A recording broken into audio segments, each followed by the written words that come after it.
Victoria McCulley was mine and my husband's oldest daughter. She was 29 years old. She was very close to me.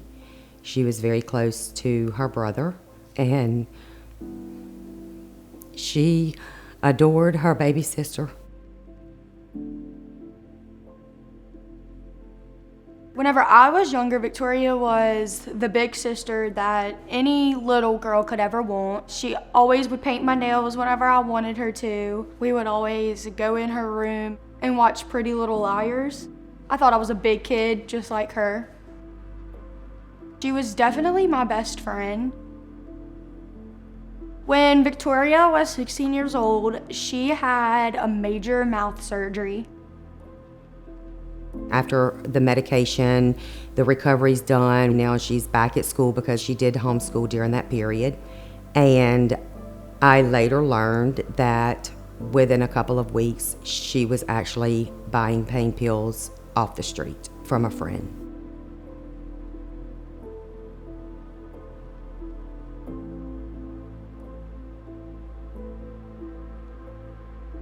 There's been a lot of experimenting with drugs once you get to a certain age or a certain stage of life. Thinking, I'm just gonna have some weed, it's not gonna hurt me, I'm just gonna chill. But it could be laced with fentanyl. She was 18 years old. She had no job. She had started smoking the synthetic marijuana. She was always looking for something to crave the addiction. That was the beginning of a lot of different counseling, rehab programs. Over the course of time, her addiction had escalated to heroin use. My parents could never tell when she was messed up. Oh, I knew it from the second, just the way she walked, the way she talked, the way she held herself.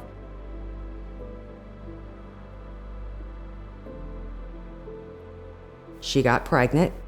We were going to take custody of her son and let her get the help that she needed. She just could not get herself together, and she could never find sobriety to the point that she needed in order to take custody back and raise him the way he deserved to be raised.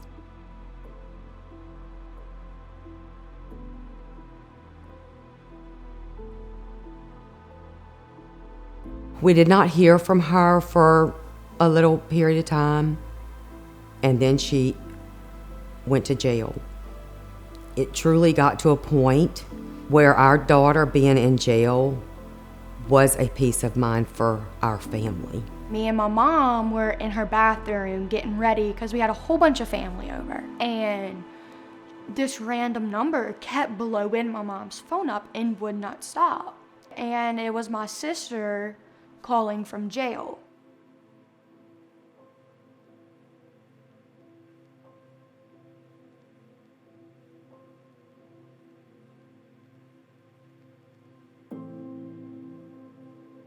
She wanted my parents to come get her that night, and my mom was just a wreck. She was very demanding.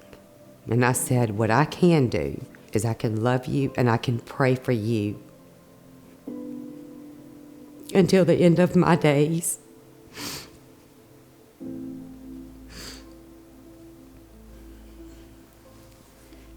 And she hung up on me. Every morning, I checked the parish prison website, and when I saw that my daughter was still in jail, I went about my day. I was at peace. At the very least, she was okay, or better than the alternative.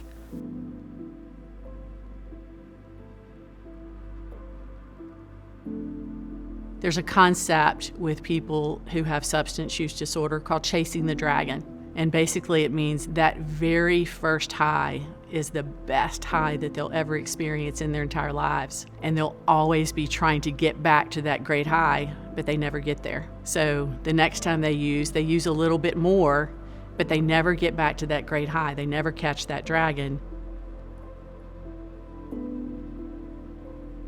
For Aiden's 8th birthday, Victoria was incarcerated.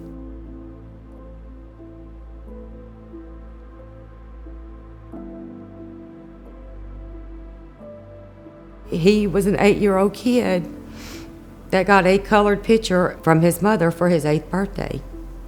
Of course, he still has that. It's one of the very few things that Aiden has from his mother.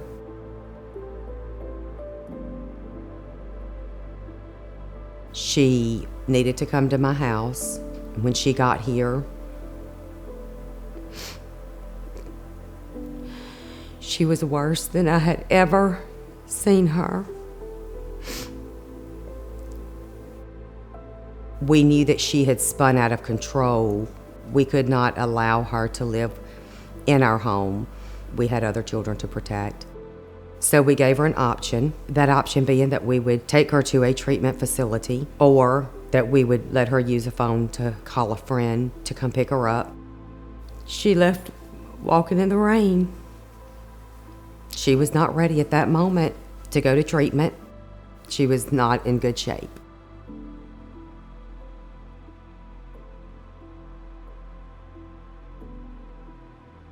We always start with recognizing the issue. And so whether that be recognizing it in ourselves, if we're the person that is addicted, or a family or friend or someone close to the person recognizing it in that person. Once we've recognized it, then attempts have to be made to get the person the help that they need. You have to understand that they have to want to get better as well. But until the person who has the addiction decides they want to get better, then we have the opportunity to make a pretty significant impact. I, last summer, worked in a rehab facility. I had texted Victoria, hey, this is where I'm working. I have an opportunity to where I can help you. She was a little iffy about it. And then one day she finally texted me and she was like, hey, I think I'm ready. She was not demanding.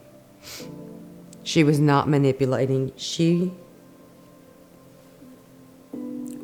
was truly begging for help.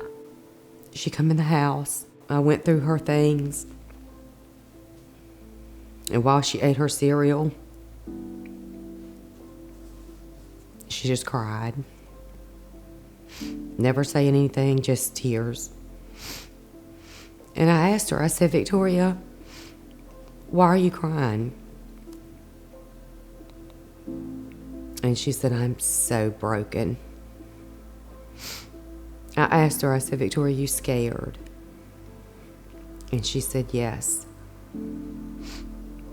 So I said, what are you scared of? Rehab? She said, no, ma'am. I'm scared of reliving everything that I've put myself through. So I drove her to detox, and her daddy, my husband, met us there. She got out of the car. She said, I love y'all. And she walked in detox. We had great visits. We were spending quality time with our child. Not a drug, not a manipulator, no demands. It was a great month. It was a Friday. I was coming home. I had a friend with me. We were coming to my house to get ready. We were gonna go to the game together. And I walk in, and my husband's sitting at the end of the bar with his face in his hands. And when he looked up at me, I knew. He said, we lost her. I dropped everything that I had in my arms and I just hit the ground. I immediately grabbed my laptop and I typed in the parish prison. I said, she's incarcerated. Come to find out, she was not. She had been released 3 days before, and they found her in a hotel in Denham Springs where she had lost her battle.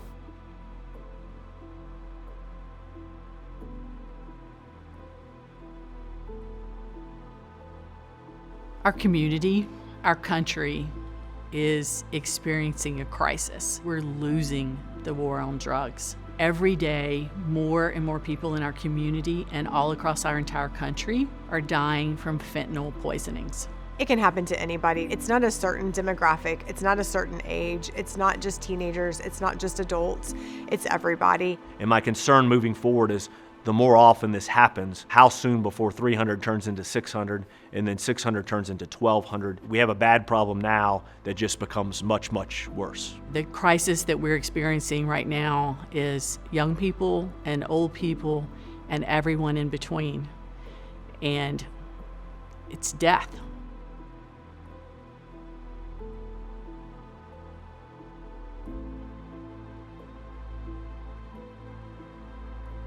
What I would say to a struggling addict is, if you don't seek help, it will never get better.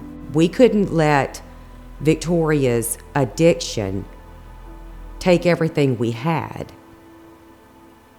but we could still be available to get her help when she was asking for it. If you're struggling with any drug usage, talk to somebody, get help.